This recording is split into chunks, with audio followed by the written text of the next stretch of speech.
Baik, kita lanjutkan persidangan. Skors dicabut, sidang dibuka dan dilanjutkan kembali. Ya. Masih penasihat hukum terdakwa.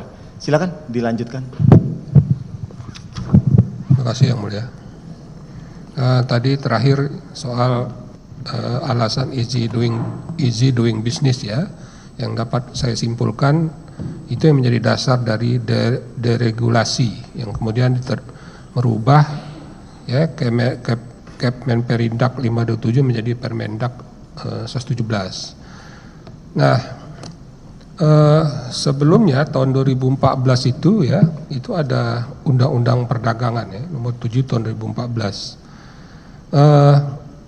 Kemudian di pasal 26 Undang-Undang Perdagangan itu merupakan atribusi dari Perpres 71 ya, yang diterbitkan di Mei 2015. Nah, terdakwa tahu nggak nih perihal Perpres itu ya, karena itu atribusi dari pasal 26 dan kalimatnya persis sama itu di pasal 5 di Perpres 71 soal pentingnya stok bahan pokok dan bahan pokok, kemudian juga kewenangan Mendak di situ ya, ada 3, distribusi, penentuan harga, sama pengelola ekspor impor.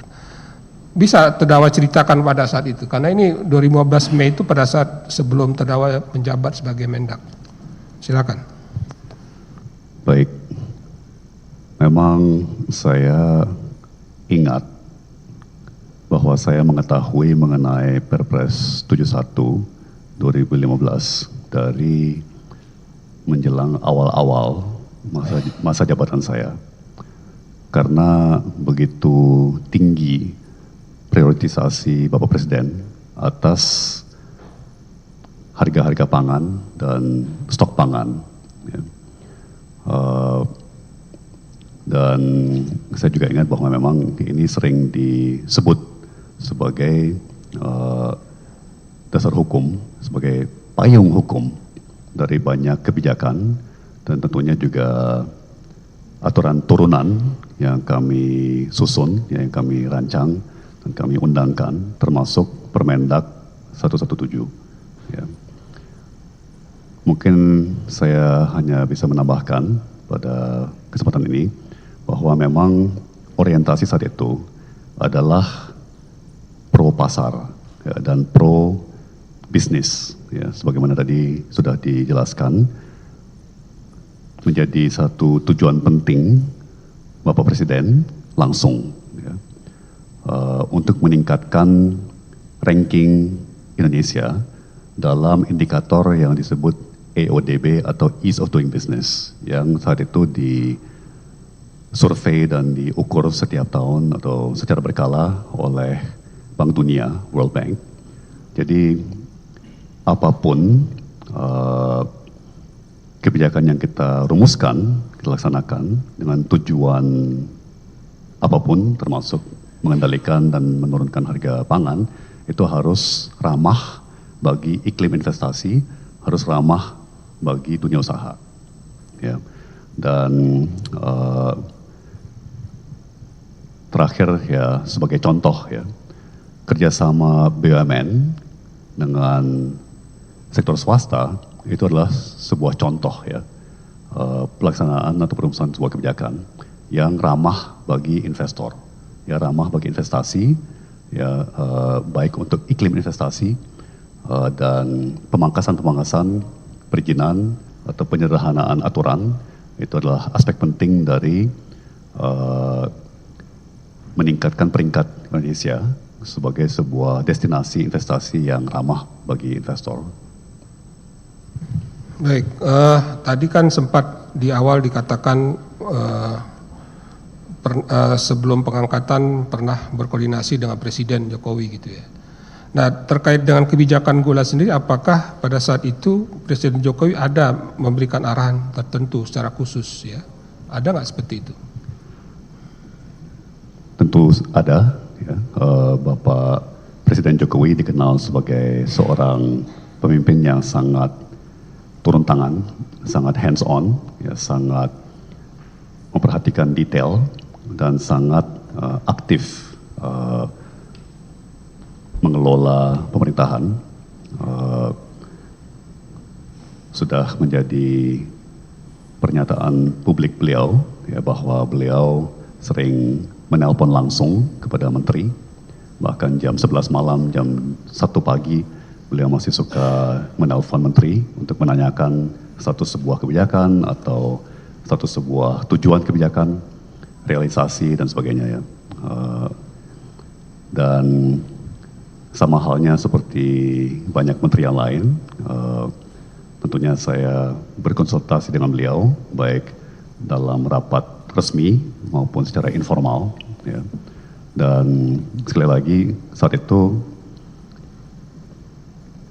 harga-harga pangan menjadi salah satu prioritas utama beliau, ya. Di samping juga iklim investasi, karena saat itu kurs rupiah sedang sangat terpuruk, ya. Jadi arahan itu disampaikan langsung dalam pertemuan baik resmi maupun informal, ya. Baik resmi sidang kabinet maupun rapat-rapat lainnya, ya, ratas dan sebagainya, dan secara tidak langsung melalui Pak Menko Perekonomian. Baik. Kemudian apakah selama ya, terdakwa menjabat, ya, ditunjuk untuk menggantikan Mendak sebelumnya, kemudian juga selama masa jabatan itu, apakah khususnya terkait dengan gula ini, ya, ada teguran atau arahan yang bersifatnya keberatan dari atasan langsung, ya, presiden? Karena berdasarkan Perpres itu kan perintah presiden sebenarnya, penetapan presiden itu adalah, ya, perwujudan dari atribusi di pasal 26 itu. Ada nggak di selama itu terdakwa mendapat teguran dari atasannya? Terkait kebijakan pangan, khususnya gula, seingat saya tidak pernah ada teguran atau apalagi sanksi, ya, dari Bapak Presiden atau perwakilannya, ya. Misalnya Pak Mensesnek atau Pak Menseskap, tentunya ada pertanyaan, ada usulan, ya, ada kadang-kadang kekhawatiran, kegelisahan, tapi tidak ada teguran. Sekali lagi, tidak ada sanksi, ya, terkait kebijakan importasi pangan. Baik, apakah termasuk juga dalam kegiatan Rakortas? Karena Rakortas itu kan mulai Desember sampai Juni di zaman terdakwa, ya. Itu berapa kali lakukan Rakortas, mungkin juga setelah Juni, ya, di zaman oleh Mendak selanjutnya. Nah, apakah terdakwa pernah mendengarkan atau mendengar langsung di Rakortas itu atau melalui pejabat di bawah terdakwa, ya, keluhan dari kementerian lainnya gitu atau dari Menko Perekonomian yang dibahas dalam Rakortas tersebut, misalnya terkait dengan banyaknya importasi atau juga terkait dengan penunjukan PGR, ya, ada nggak mendapat informasi soal itu yang terdakwa dengar langsung? Seingat saya tidak ada, dan menurut saya itu sesuatu hal yang akan saya ingat, ya, karena ini terkait isu yang besar dan penting, ya. Dan misalnya saya berkawan cukup baik dengan Bapak Menteri Perindustrian, Bapak Saleh Husin, saat kami dua-duanya menjabat bersama di Kabinet Presiden Jokowi, Wakil Presiden Yusuf Kala, dan bahkan beberapa kali bersama-sama melakukan perjalanan dinas. Jadi komunikasi antara Pak Menteri Perindustrian dengan saya sangat lancar. Saya juga sering berkomunikasi dengan Pak Menteri Pertanian, dengan Ibu Menteri BUMN, ya, dan tidak pernah ada keluhan, teguran, ya, terkait kebijakan pangan. Ya, tentunya ada orientasi atau sudut pandang yang berbeda, ya, tapi selalu dapat diselesaikan dengan baik. melalui rapat koordinasi ataupun secara dialog ya antar menteri. Selanjutnya terkait dengan tadi balik dari awal ya, pengangkatan terdakwa ya, itu terdakwa bisa nggak jelaskan kenapa terdakwa ditunjuk sebagai menteri itu, menggantikan Mendak sebelumnya itu? Kembali merupakan sebuah informasi publik ya, bahwa kondisi ekonomi, kondisi pemerintahan Jokowi Yusuf Kala saat itu dinilai tidak terlalu optimal, bahkan oleh Bapak Presiden dan Bapak Wakil Presiden sendiri. Ya, ada sebuah tingkat ketidakpuasan dengan kinerja pemerintah, ya, termasuk kinerja kabinet, sehingga Bapak Presiden memutuskan untuk melakukan reshuffle kabinet. Ya. Dan sesuai keterangan saya sebelumnya, ya, tentunya khusus sektor perdagangan, Bapak Presiden mengharapkan agar saya lebih efektif dalam menjalankan berbagai tugas dan tanggung jawab yang terkait jabatan tersebut. Ya. Dan Pak Rahmat Gobel, pendahulu saya, tentunya punya banyak kelebihan yang saya tidak miliki, terus terang. Tapi sebaliknya mungkin ada beberapa kelebihan yang saya punya yang beliau tidak miliki. Jadi dinilai oleh Bapak Presiden saat itu ya beliau butuh orang seperti saya ya, untuk mengisi jabatan tersebut. Baik, kita kemudian balik ke soal dulu ya, pemeriksaan terdakwa ya.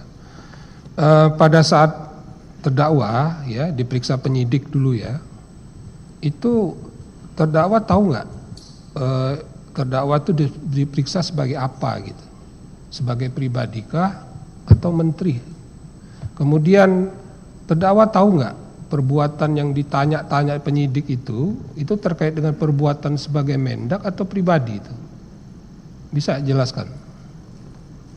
Saya sudah diberitahu dari akhir 2024 setelah saya resmi bergabung sebagai salah satu tim kampanye nasional sebuah pasangan capres-cawapres ya, yang berseberangan dengan penguasa, bahwa kejaksaan sedang membidik sebuah kasus terhadap saya terkait importasi gula ya. Dan saya diberitahu bahwa sprindik sudah terbit dan bahwa kasus tersebut sudah dalam tahap penyidikan. Dan baik selama masa kampanye Pilpres 2024 ya, maupun setelahnya, saya mendapat kabar secara berkala bahwa kejaksaan terus membidik kasus terhadap saya terkait importasi gula. Pada saat saya dipanggil untuk pertama kalinya untuk diperiksa, saya diberitahu bahwa saya diperiksa sebagai saksi atas dugaan tindak pidana korupsi dalam importasi gula. Tidak jelas persisnya apa pelanggaran yang dituduhkan, meskipun banyak pertanyaan-pertanyaan yang mengarah ke sana ke sini, ya, mencoba melihat apakah ini dilanggar, apakah itu dilanggar. Ya. Seingat saya melihat semua konsisten dengan tujuan kebijakan, yaitu menstabilkan harga dan stok gula saat itu. Tentunya pada saat saya pertama kali diperiksa di Oktober 2024, saya sudah lupa banyak hal yang kejadiannya adalah 9,5 tahun yang sebelumnya pada saat itu ya. Sekarang udah hampir 10 tahun lalu. Sehingga seringkali saya hanya bisa menjawab secara normatif. Ya. Tapi saya berusaha untuk sekooperatif mungkin, sekondusif mungkin, ya, dan sejauh mungkin berprasangka baik, dan proses pemeriksaan ini juga melintasi masa jabatan Presiden dan Wakil Presiden, ya, di tengah-tengah proses pemeriksaan saya yang berjalan kira-kira 4 minggu, terjadi pergantian Presiden dan Wakil Presiden, dan saya waktu itu juga bertanya-tanya, ya, apakah Presiden akan lanjut, ya, tapi kemudian tentunya 2 minggu setelah, atau tidak sampai 2 minggu ya, setelah Presiden dan Wakil Presiden baru dilantik, kemudian saya diberitahu bahwa saya dinyatakan tersangka dan pada saat itu juga langsung ditahan. Ya.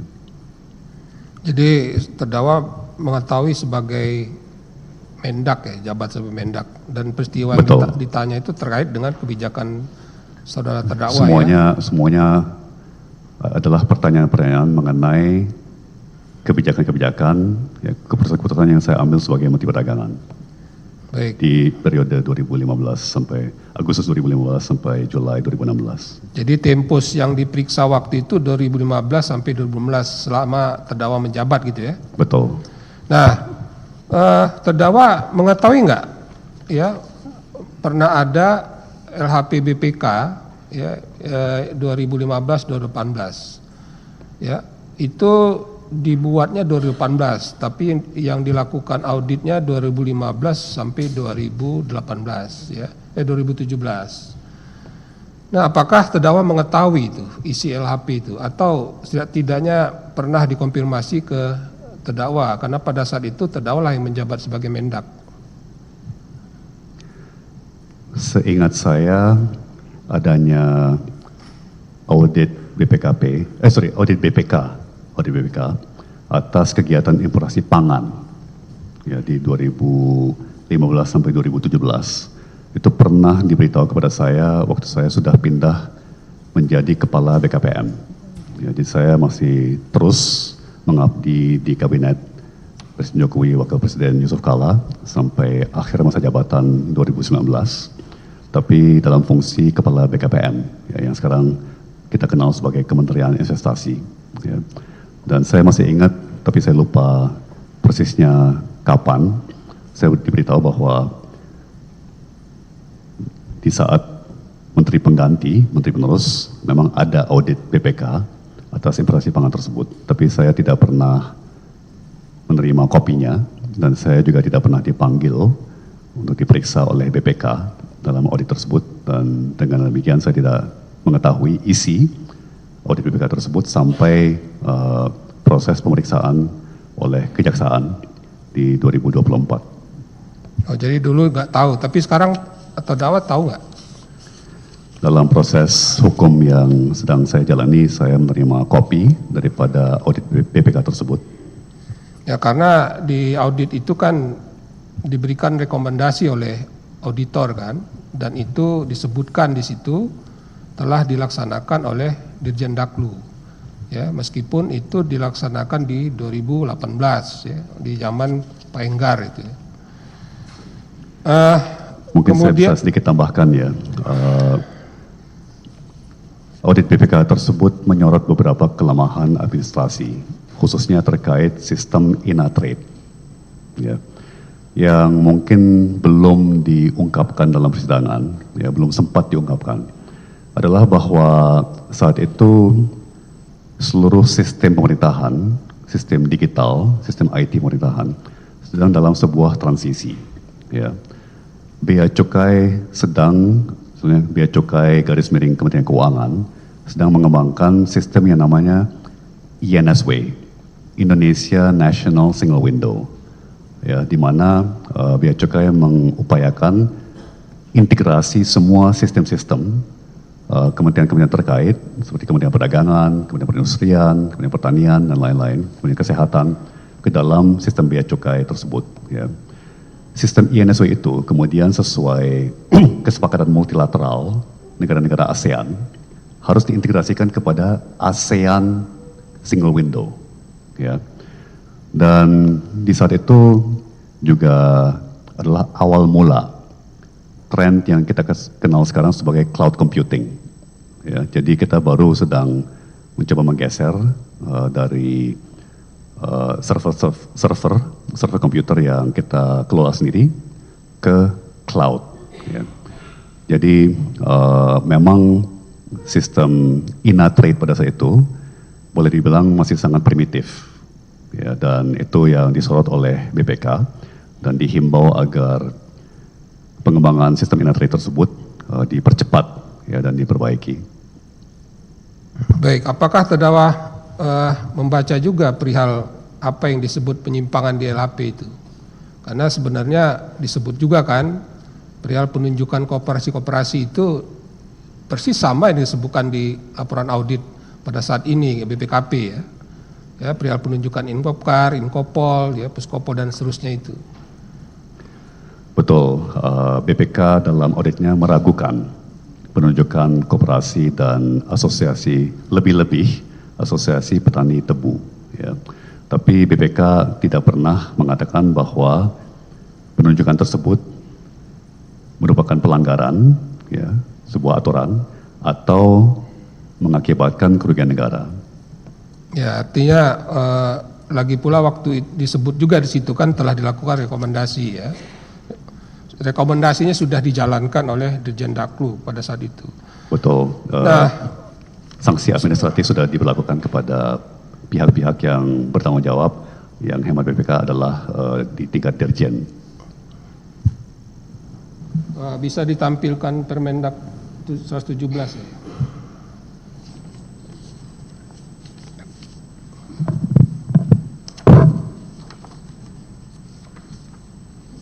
Di pasal 3, ya. Ini Permendak yang saudara terdakwa buat, ya.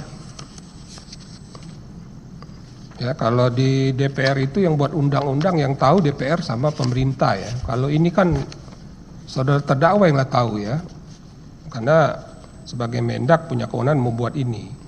Nah, bisa nggak dijelaskan, ya, menurut terdakwa sebenarnya pasal 3 itu, ya, yang minta arus persetujuan rakor itu apakah jumlah gula atau kebutuhan konsumsi gula? Jadi pasal 3 ini mengulang pasal serupa di keputusan Menperindak 527 tahun 2004, ya, yang bunyinya kira-kira sama, ya. Dan memang pasal ini mewajibkan agar kebutuhan gula nasional itu disepakati oleh rapat koordinasi atau dalam rapat koordinasi antar kementerian, ya. Dan juga mewajibkan agar jumlah gula yang diimpor itu harus sesuai dengan kebutuhan nasional gula yang disepakati tersebut, ya. Tapi sebagaimana saya tegaskan pada sesi sebelumnya, pasal ini tidak mengatakan bahwa jumlah gula yang diimpor harus sama dengan kebutuhan nasional, ya. Sama seperti sebuah restoran atau warung tidak mungkin, ya, hanya menyetok apa yang akan dia pakai, ya, dia harus punya inventory berjalan, ditambah lagi dengan buffer stock, ya, cadangan darurat. Kalau sampai terjadi apa-apa dengan dia punya supply chain, maka negara pun, ya, tentunya harus menjaga, ya, harus menyimpan sejumlah stok berjalan, ditambah lagi dengan sejumlah stok cadangan. Maka tidak mungkin jumlah gula ataupun komoditas lain, ya, bahan pokok yang diimpor akan persis sama dengan kebutuhan nasional. Karena jumlah yang harus diimpor juga dipengaruhi oleh faktor lain, seperti produksi dalam negeri komoditas tersebut, ya kan, atau stok yang sudah ada, stok awal, ya. Jadi memang di samping kebutuhan gula nasional dalam hal ini, banyak faktor lain yang juga harus dipertimbangkan saat menentukan angka final jumlah gula yang harus diimpor. Dan itu pasti akan berubah dari tahun ke tahun.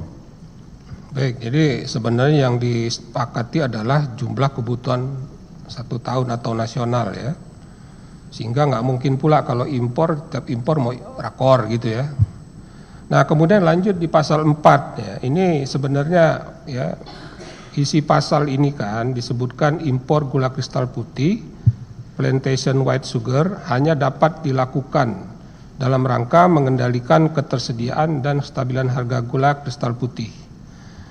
Nah, menurut terdakwa ya, apakah hanya satu-satunya cara ya untuk mengendalikan ketersediaan ini memang harus dengan cara mengimpor gula putih seperti itu? Ini apa sih esensi dari pengaturan seperti ini? Bisa nggak terdakwa jelaskan? Tentunya pasal ini tidak sama sekali ya mengatakan bahwa satu-satunya cara untuk mengendalikan ketersediaan dan kestabilan harga gula putih adalah melalui impor gula putih. Ya. Itu memutarbalikkan pasal tersebut. Ya. Pasal ini tentunya mengatakan bahwa gula putih itu hanya boleh diimpor ya, dalam rangka mengendalikan ketersediaan dan kestabilan. Bukan sebaliknya, bahwa dalam rangka mengendalikan ketersediaan dan kestabilan, ya, hanya boleh diimpor gula putih. Ya. Sejarah dan latar belakang dari pasal ini sebetulnya sangat kuno, yaitu berlatar belakang upaya melindungi industri gula BUMN yang sangat tidak efisien, ya, sebagaimana disampaikan saksi dari Kementerian BUMN, diwariskan dan sampai hari ini masih menggunakan mesin-mesin zaman kolonial, sehingga tentunya efisiensinya jauh di bawah industri gula swasta misalnya. Ya. Kedua, peraturan ini juga atau pasal ini khususnya ya, ditujukan untuk melindungi petani tebu. Ya. Padahal sebetulnya fakta dan realita menunjukkan bahwa korelasi antara harga gula putih di tingkat konsumen dengan kesejahteraan petani itu sangat minim. Ya. Petani akan lebih sejahtera kalau petani bisa lebih produktif, ya, bisa lebih efisien. Namun demikian, itulah latar belakang pertimbangan kenapa pasal ini dibuat, atau bahkan pasal ini juga ada di dalam satu versi atau yang lain, ada di dalam Kepmen Perindak 527 juga, ya, dan kenapa pasal ini tetap dipertahankan dalam Permendak 117, itu adalah tujuannya melindungi pabrik gula BUMN dan melindungi petani tebu, meskipun data fakta realita menunjukkan bahwa efek kepada petani tebu hampir tidak ada, ya, tapi jelas industri gula BUMN terutama menginginkan bahwa pasal ini dipertahankan, ya, lebih karena sentimen agar status quo tidak dirubah. Terdakwa pernah lihat membaca Permendak yang terakhir dari perubahan Permendak 117? Belum sempat. Ini Permendak tahun 2020 ya kalau nggak salah. 2020. Saya belum sempat baca. Nah, apakah terdakwa mengetahui di situ diatur bahwasannya memang dibolehkan ya mengimpor GKM untuk merubahnya menjadi GKP? Terdakwa tahu nggak itu? Saya mengetahui bahwa Permendak tahun 2020 mengatur secara lebih detail dan membenarkan importasi gula mentah untuk diolah menjadi gula putih, ya. Untuk memenuhi kebutuhan nasional, termasuk upaya-upaya stabilisasi harga dan stok gula nasional. Ya. Perasaan saya sedikit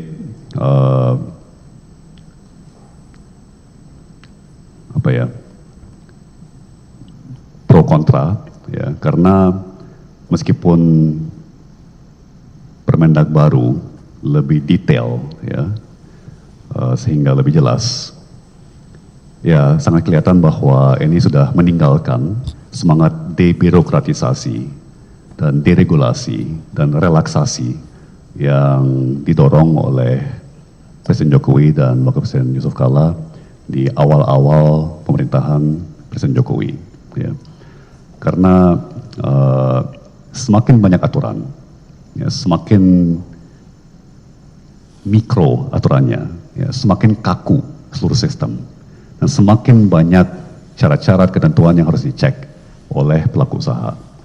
Dan dalam kurun waktu persidangan ini, saya dapat laporan dari beberapa anggota tim kita bahwa ada survei global yang sekarang menempatkan Indonesia di ranking terbawah dari 122 negara.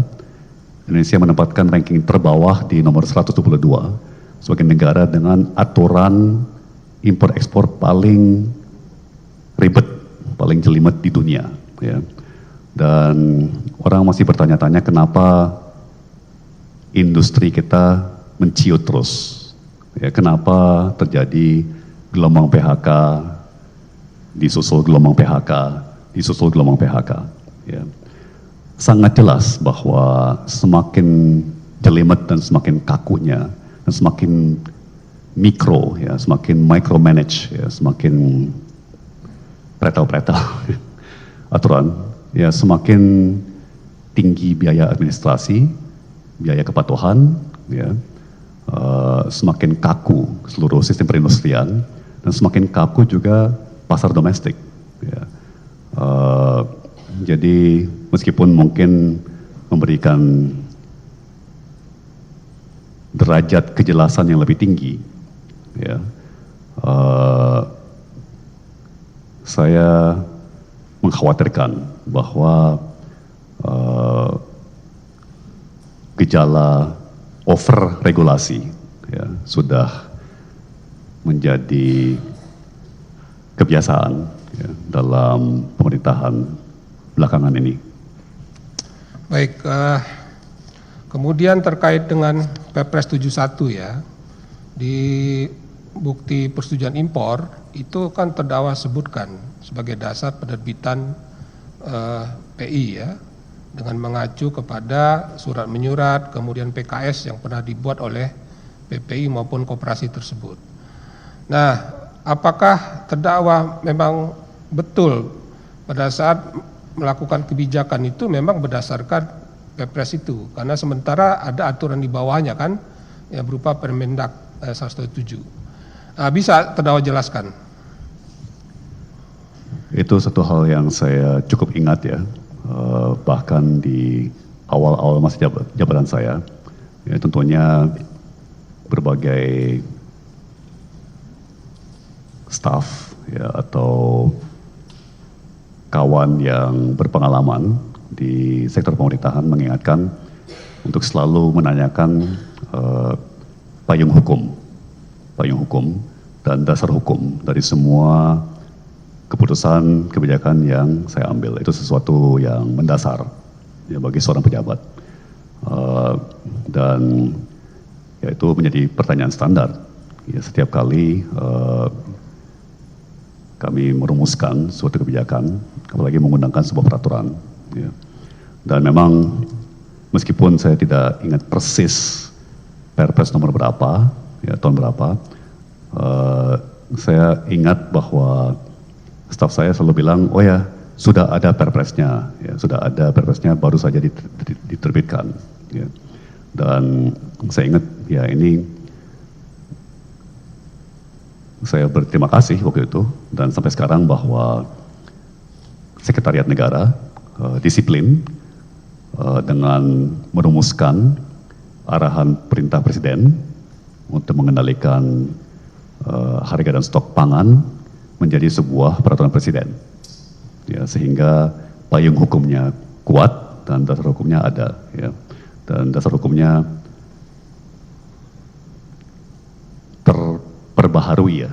Jadi ini sebuah Perpres yang baru, ya, diberlakukan oleh Presiden yang saat itu menjabat. Ini bukan sebuah Perpres yang sudah lama sekali, ya, sudah kadaluarsa atau sudah tidak sesuai zaman, ya.